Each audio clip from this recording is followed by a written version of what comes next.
নাহমাদুল্লাহ তাআলা ওয়া নুসাল্লি আলা রাসূলিহিল কারীম আম্মা বাদ। প্রিয় দর্শক শ্রোতা, সবাইকে আন্তরিক প্রীতি ভালোবাসা জানিয়ে শুরু করছি সময়ের অনন্য আয়োজন আমার প্রিয় নবী। নবীজি সাল্লাল্লাহু আলাইহি ওয়াসাল্লামের ধারাবাহিক জীবনীতে আপনাদের স্বাগত জানাচ্ছি। আমি মুফতি জাকারিয়া হারুন। আজ আলোচনা করব নবীজির শৈশব নিয়ে।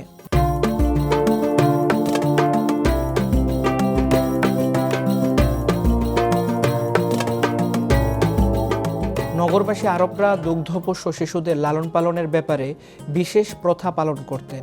সে প্রথাটি ছিল শহর নগরের প্রভাব থেকে দূরে গ্রামীণ পরিবেশে শিশুদের বেড়ে ওঠার জন্য পাঠিয়ে দিত, যাতে বলিষ্ঠ দেহ এবং শক্তিশালী মাংসপেশির অধিকারী হয়, বিশুদ্ধ আরবি ভাষা শিখতে পারে।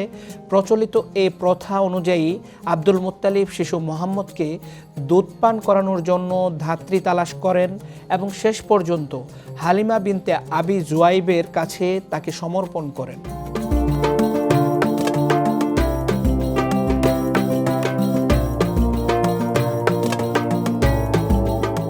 নবীজির দুধপানকালে হালিমা অলৌকিক ও বরকতময় অনেক দৃশ্য দেখেন।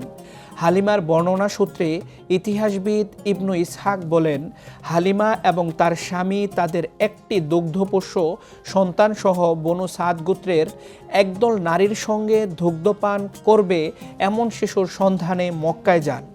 সে সময় আরব ভূমিতে দুর্ভিক্ষের কারণে খাদ্য ও অর্থ সংকট ছিল।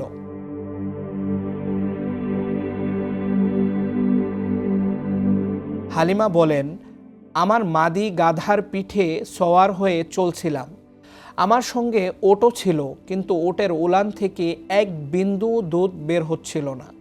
আমার বুকেও শিশুটির জন্য এক বিন্দু দুধ ছিল না। এদিকে ক্ষুধার তাড়নায় শিশুটি এতই ছটফট করছিল, সারাটি রাত আমরা ঘুমাতে পারিনি। এমতাবস্থায় আমরা বৃষ্টি ও সচ্ছলতার আশা ভরসা নিয়ে প্রহর গুনছিলাম। আমরা আমার মাদি গাধাটির ওপর সওয়ার হয়ে পথ চলতে থাকলাম।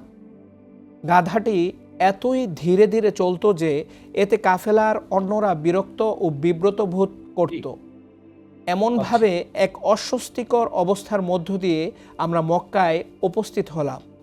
আমাদের দলে এমন কোনো নারী ছিল না যার কাছে শিশু নবীকে দুধ পান করানোর প্রস্তাব দেওয়া হয়নি। কিন্তু যখনই তারা জানতে পারল যে শিশুটি পিতৃহীন এতিম, তখন তারা তাকে গ্রহণ করতে অস্বীকার করেন। দলের অন্যান্য নারী যারা আমার সঙ্গে এসেছিল তারা সবাই শিশু সংগ্রহ করে নিল। বাকি রইলাম শুধু আমি। আমার পক্ষে কোনো শিশু সংগ্রহ করা সম্ভব হলো না।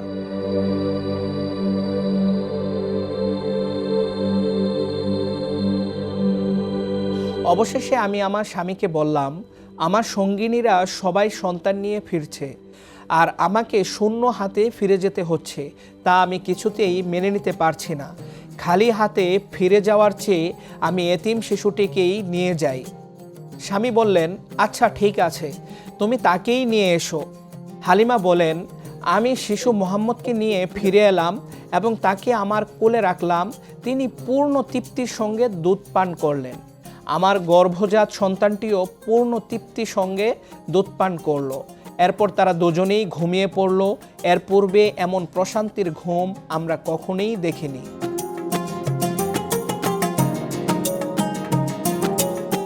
আমার স্বামী ওট দহন করতে গিয়ে দেখেন তার উলান দুধে পূর্ণ। আমরা উভয়ই তৃপ্তির সঙ্গে পেট পুরে তা পান করলাম এবং আরামের সঙ্গে রাত্রি যাপন করলাম। আমার স্বামী বললেন, হালিমা, আল্লাহর শপথ, তুমি একজন মহাভাগ্যবান সন্তান লাভ করেছ। হালিমা আরও বলেন, এরপর আমাদের দল মক্কা থেকে নিজ নিজ গৃহে ফেরার উদ্দেশ্যে রওনা দিল। মহান আল্লাহর শপথ, আমার সেই দুর্বল গাধাই সবাইকে পেছনে ফেলে দ্রুত বেগে সবার আগে এগিয়ে যেতে থাকলো। অন্য কোনো গাধাই তার সঙ্গে তাল মিলিয়ে চলতে পারল না। এমন এক রহস্যময় অবস্থার মধ্য দিয়ে আমরা নিজ বাড়িতে উপস্থিত হলাম। মক্কা থেকে আমাদের ফিরে আসার পরবর্তী সময়ে আমাদের বকরিগুলো চারণভূমি থেকে খেয়ে তৃপ্ত হয়ে দুধে পূর্ণ উলান সহ বাড়িতে ফিরে আসতো। দুগ্ধবতী বকরিগুলো দহন করে আমরা তৃপ্তি সহকারে দুধ পান করতাম। অথচ অন্য লোকেরা দুধ পেত অতি সামান্য। প্রত্যেকটি কাজে মহান আল্লাহর পক্ষ থেকে সব কিছুর মধ্যেই আমরা বরকত পেতে থাকলাম।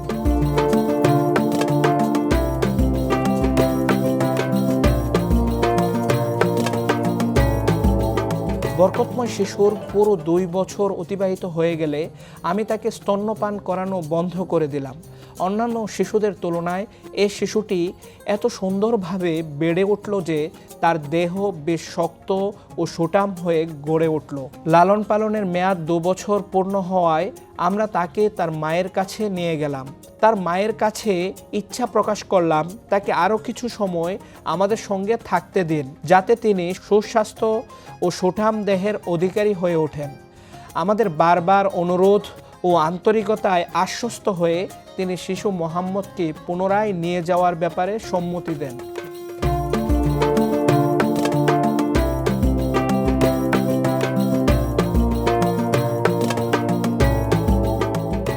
বালক মোহাম্মদ বনু সাদ গোত্রে অবস্থান করতে থাকলেন। দ্বিতীয় দফায় বনু সাদ গোত্রে অবস্থানকালে জন্মের 4র্থ কিংবা 5ম বছরে নবীজির বক্ষ বিদারণের ঘটনা ঘটে। আনাস রাদিয়াল্লাহু তাআলা আনহু থেকে বর্ণিত ঘটনাটি হচ্ছে, একদিন বালক নবীজি সঙ্গী সাথীদের সঙ্গে খেলাধুলা করছিলেন। এমন সময় জিবরাইল আলাইহিস সালাম সেখানে এসে উপস্থিত হন।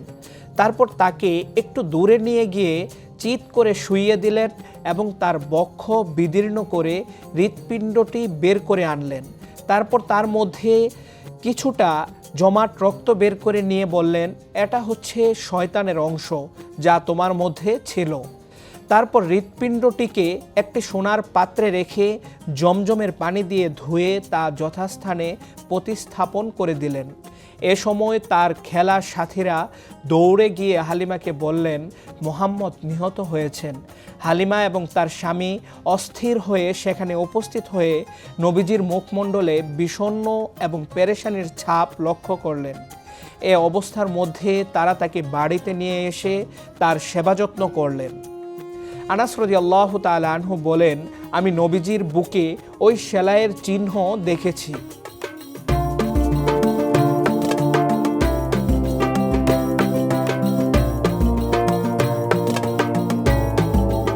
বালক নবীজির বক্ষ বিদারণের ঘটনায় দুধমা হালিমা ভীত সন্ত্রস্ত হয়ে তাকে তার মায়ের কাছে ফেরত দেন। নবীজি 6 বছর বয়স পর্যন্ত হালিমার ঘরে বড় হন। প্রাণের টুকরো সন্তানকে ফেরত পাওয়ার পর আমিনা ইয়াসরিব গিয়ে তার স্বামীর কবর জিয়ারত করার ইচ্ছা করেন। আব্দুল মুত্তালিবের ব্যবস্থাপনায় শিশুপুত্র মোহাম্মদ এবং উম্মে আইমানকে সঙ্গে নিয়ে 500 কিলোমিটার পথ অতিক্রম করে মদিনায় পৌঁছেন।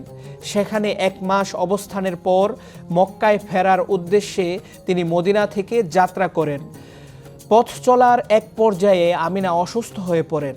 ক্রমান্বয়ে বাড়তে থাকে তার অসুস্থতা। তিনি এতিম নবীজিকে শোক সাগরে ভাসিয়ে আবওয়া নামক স্থানে মৃত্যুবরণ করেন।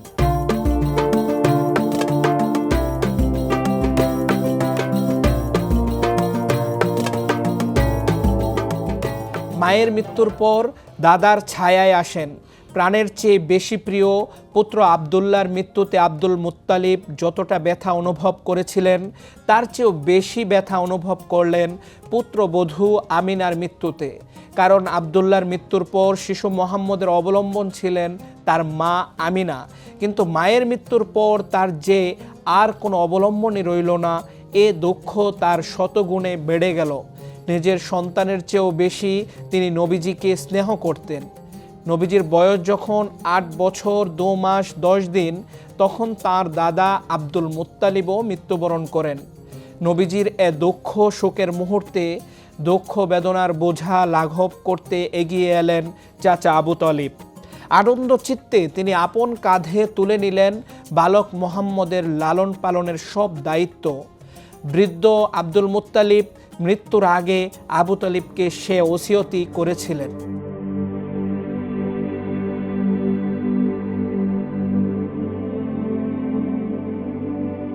প্রিয় দর্শক শ্রোতা, সময়ের ধারাবাহিক আয়োজন আমার প্রিয় নবীর সঙ্গে থাকার জন্য সবাইকে ধন্যবাদ জানাচ্ছি। পরবর্তী পর্ব দেখার আমন্ত্রণ জানিয়ে এখানেই শেষ করছি। ওয়াসসালামু আলাইকুম ওয়া রাহমাতুল্লাহি ওয়া বারাকাতুহু।